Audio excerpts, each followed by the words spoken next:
Hey, this is OXDF, and today we're going to look at this interesting scenario from the Napper box from HackTheBox. Basically, there's this Elasticsearch database, and it's got a seed and an encrypted blob of its base64 data, right? And I need to use that seed to generate a key and use that key to AES decrypt the blob to get a password for a user. And so this presents an interesting challenge. Typically, I would just fire up some Python and write this, but the key generation relies on the go random function. So we use the seed to seed the go random function. And I could look into like, what is the algorithm used there? And is it the same in Python? But really, this is the kind of thing where you just want to write it in the language that it's done. I figured this out from reverse engineering a Go binary. So I really need to write it in Go. I consider myself pretty good at Python, but I'm bad at Go. And I managed to get this working with a reference script from the Elastic GitHub and ChatGPT. And then I had a really good discussion with IPsec, who is very good at Go, and making sure I understand exactly what I'm doing and I can explain it. So today, in this video, we're going to build this script. So with that, let's go ahead and take a look. I'm going to start off with commands here. So we do a curl minus k https. I'm actually going to put the username and password right in here. Dump password here, I believe it is, at 127.0.0.1, 9200 slash seed slash search. I'm going to show, there is the, oops, let's see, I should close that. And there we go. We can see we actually get back the JSON here. Let's make this a little bit prettier. We can do a -s into JQ dot. And there we go. So what I'm actually doing here, not shown here, I'll have a, there's a full description, full blog post of how to solve this box. I've got chisel set up so that 9200 on my host forwards through a chisel tunnel and then hits localhost 9200 on the box. So that's why we're able to query localhost here and get back stuff from the remote. So what I care about here is this seed value right here. And this changes every, this one, I don't know if this changes or not. It might change. The other one changes for sure. So the thing, one other thing I can show you though, is rather than doing a search on seed, if I just do a seed underscore doc /1, do the same thing in the JQ. If I remember to close and not typo, we can fetch this directly. The ID here never changes. It's always ID 1. I don't know if the seed value changes or not, but the ID does not. So that's the one value we need to get. The other value we need to get is from user 12341. If I do a search here, again, I'll do -s into JQ dot. This is the blob, and this is the encrypted password for the administrator user. There's an ID here, but this actually does, I know this does change every 5 minutes as well as this blob. So there's not much I can do. The only way to fetch this is going to be with search, so I'm going to need to keep that in mind as I script. Cool. So we're going to check out. We're going to make ourselves a Go binary. So the first thing to do when you start a Go project is we're going to do Go. I've installed Go. I'll leave that to you. You can install it from the Go website. There's a good setup there. I'm going to do a Go init mod, and we'll call it like git pass. And oops, I think it's Go mod init. Cool. And what that did in my empty directory here is it created this go.mod. We can view this, and literally all it does is show the version of Go I'm running and the module name. Now, over time, as I start to build out code, this will also hold like dependencies and things like that.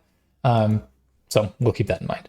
I'm going to go ahead and open up VS Code. It's a little bit easier to work out of. And right away, we can start our let's see, do I need Maven? No. I don't care about Sneak at the moment. We can go create like getpass.go.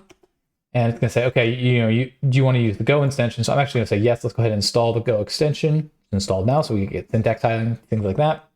Now the place I'm actually going to start, and this is kind of cool, I found this in the Elasticsearch Go Elastic repo. There's an example here for pulling data off Elasticsearch and parsing it, and specifically when using gjson, and that's a useful thing to show.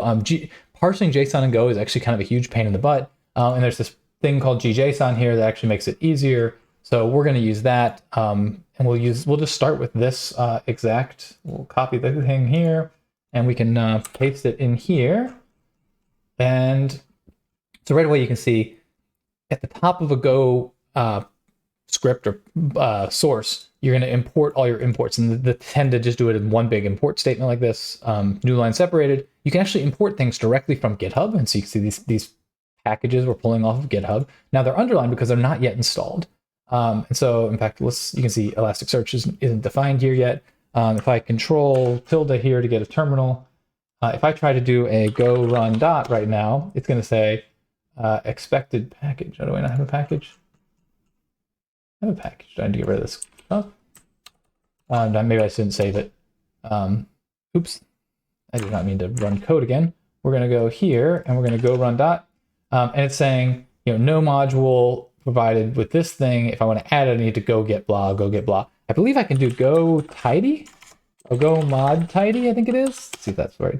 Yeah. And so it actually goes and gets all those packages for me. You can see now they're no longer underlined and they exist up here. If I open my go.mod file, we can see now it shows the different packages that are required. These are the ones that are explicitly required, and these are the indirect ones. So these are required now get added here.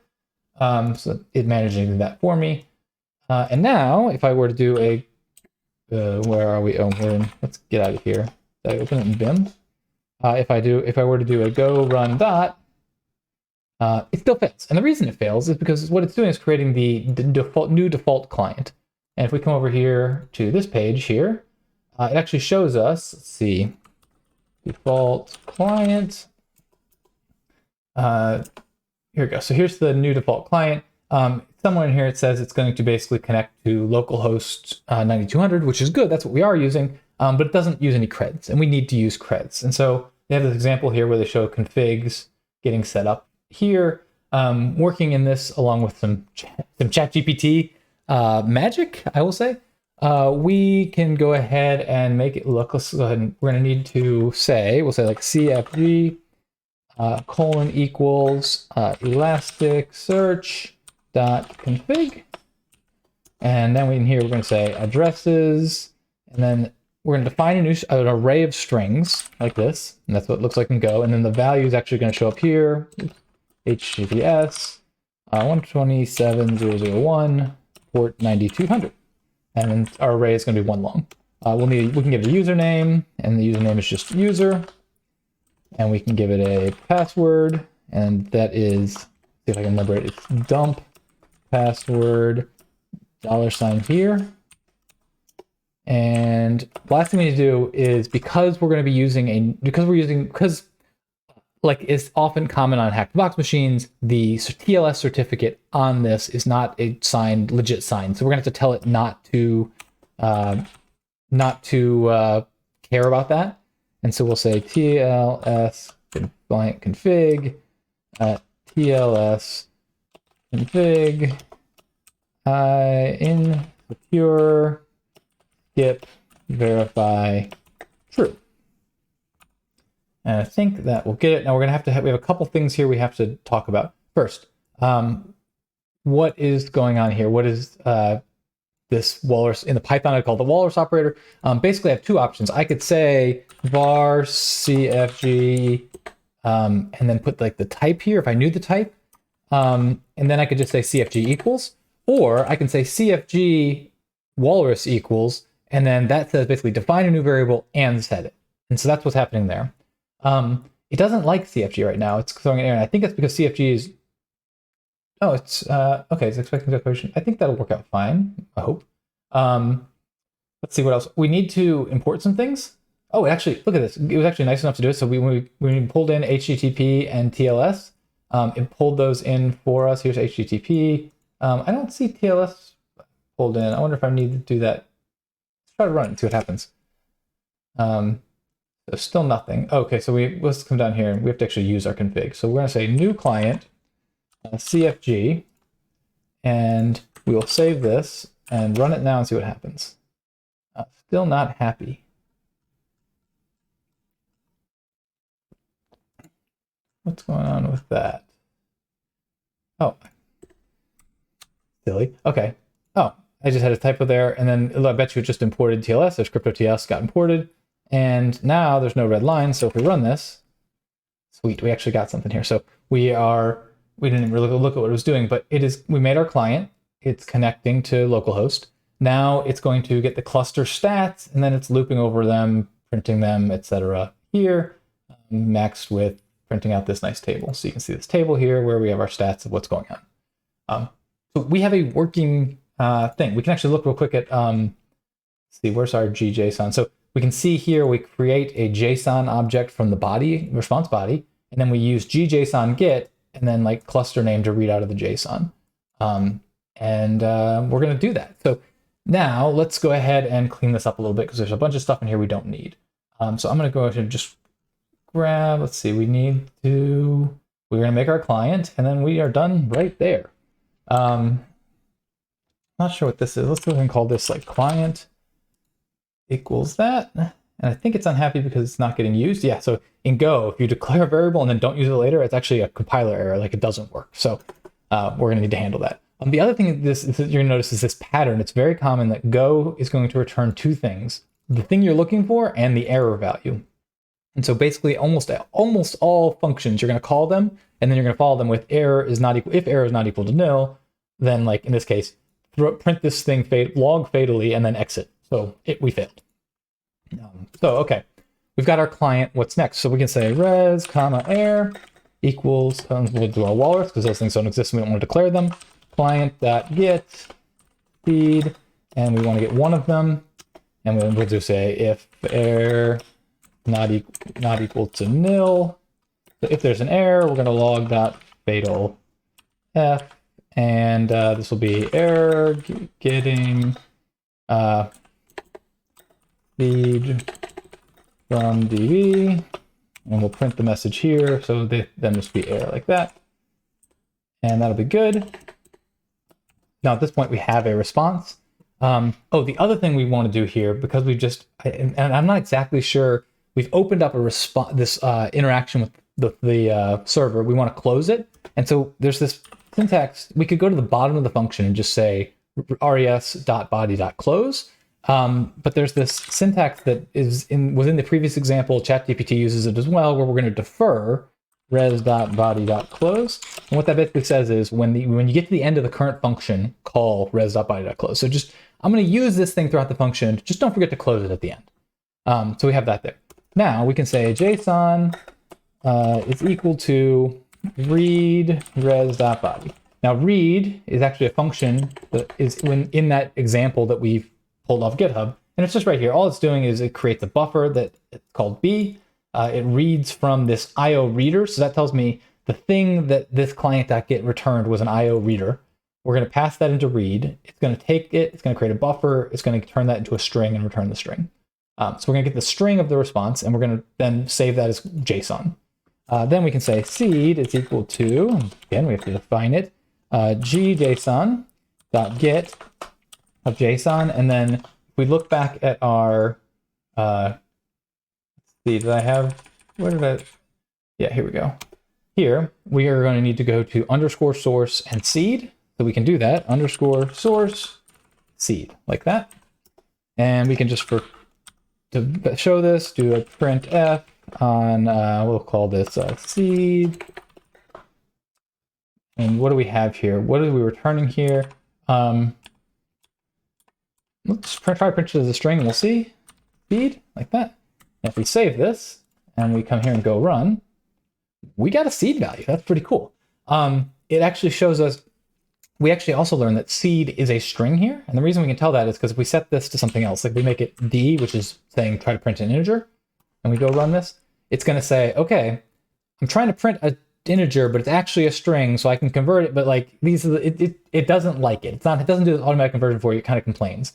Now we will actually want our seed to be an integer. So what I'm going to do here is I'm going to do from the documentation, I believe it is like that to get an int.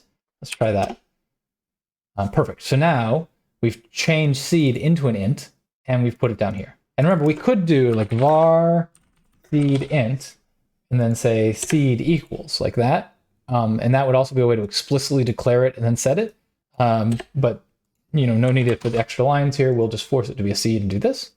Now, so we've got our seed out of the database. I guess we're halfway there on reading stuff out of the database.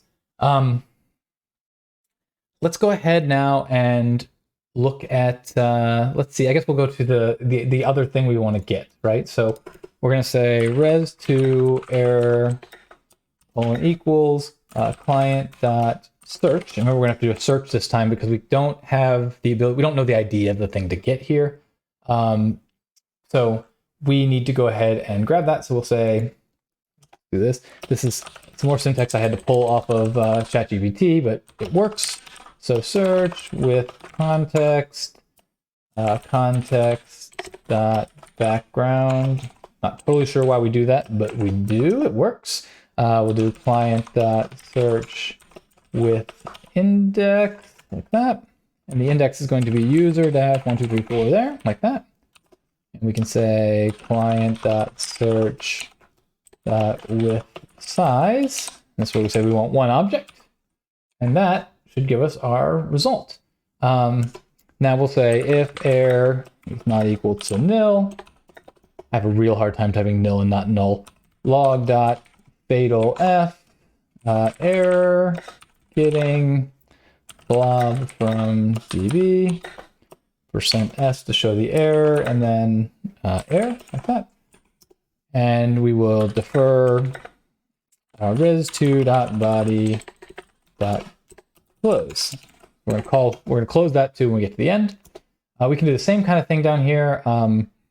JSON2 is equal to read res2.body, and blob is walrusit is equal to gjson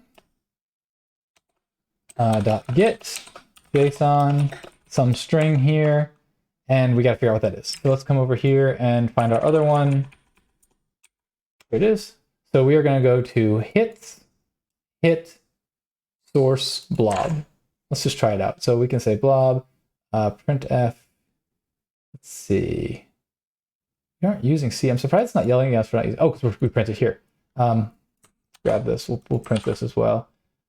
Log.printf, and we'll print JSON2. And let's comment this out for a second so we don't have to worry about that.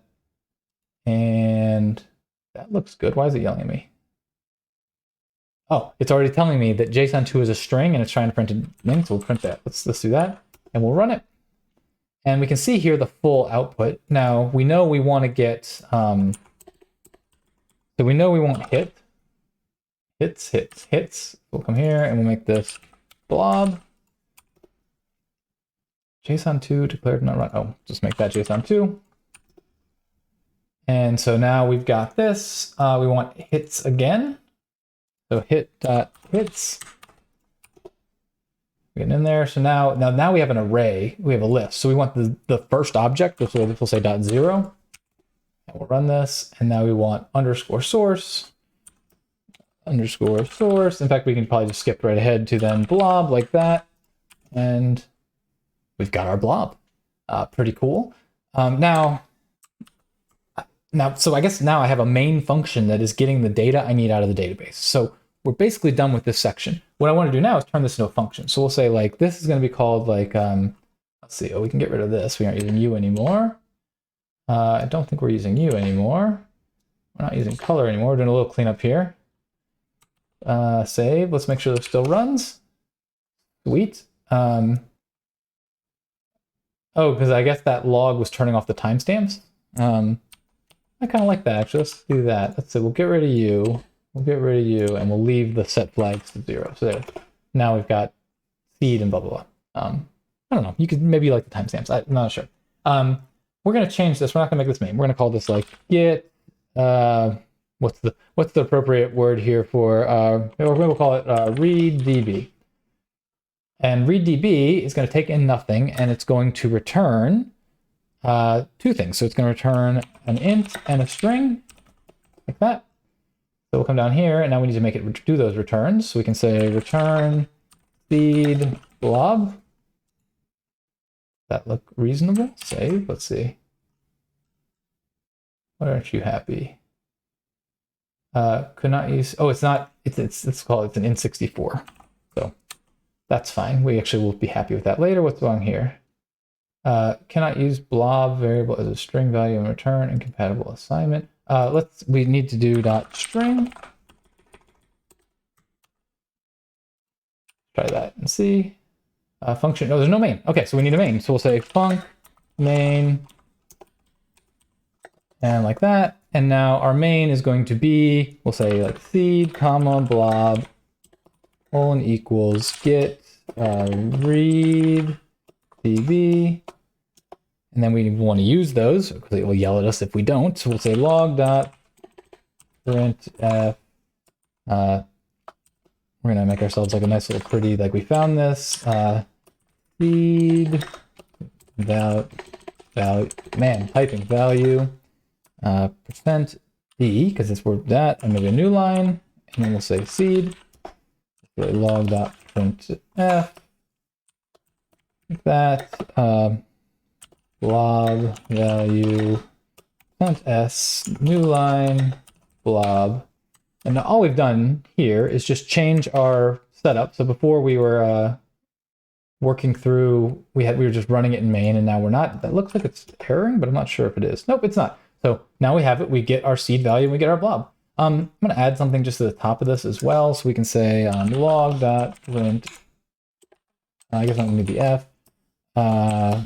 Put like a informational fetching data from elastic DB. Boom. Okay, so we're fetching and then we successfully get those two things. Now we need to do create our key. So now we can do func gen key. It's going to take in a seed value, which is an int 64, and we're going to return an array of bytes. It's going to look like that. Array of bytes, which is going to look like that. We can do a log.print. Do log.println, I guess. And we do a little informational here. Generating key from seed. And so this one, we just have to, this is from the reverse engineering. We're going to say rand.seed. This is where we seed the random number generator, like that. Now, can we import this? I guess I have to do this manually. I forget what exactly it is called. Let's see, we need,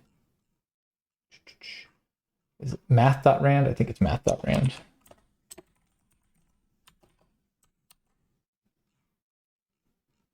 Nice, that seems to have worked. Rand.seed, why are we crossing you out?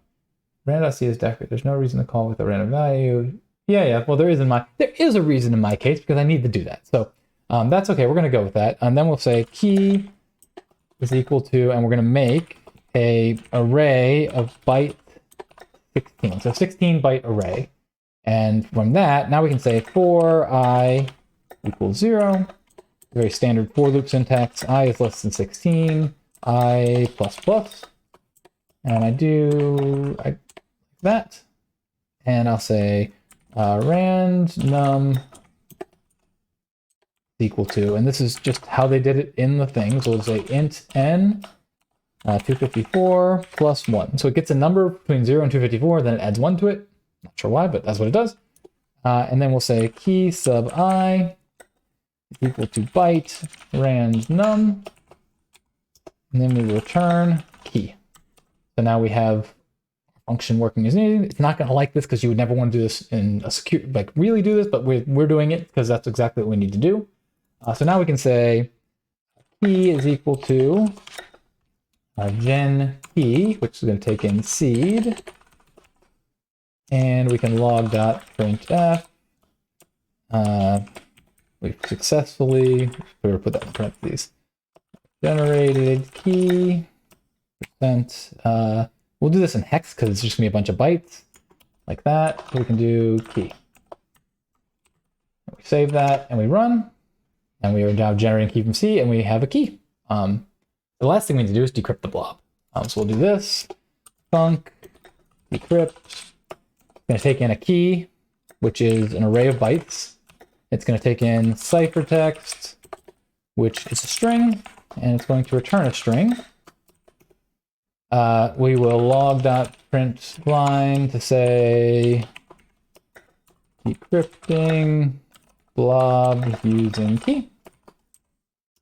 And so we'll say ciphertext comma air is equal to base64 URL encoding decode string is ciphertext.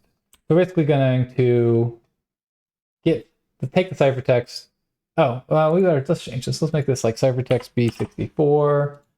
b64 like that.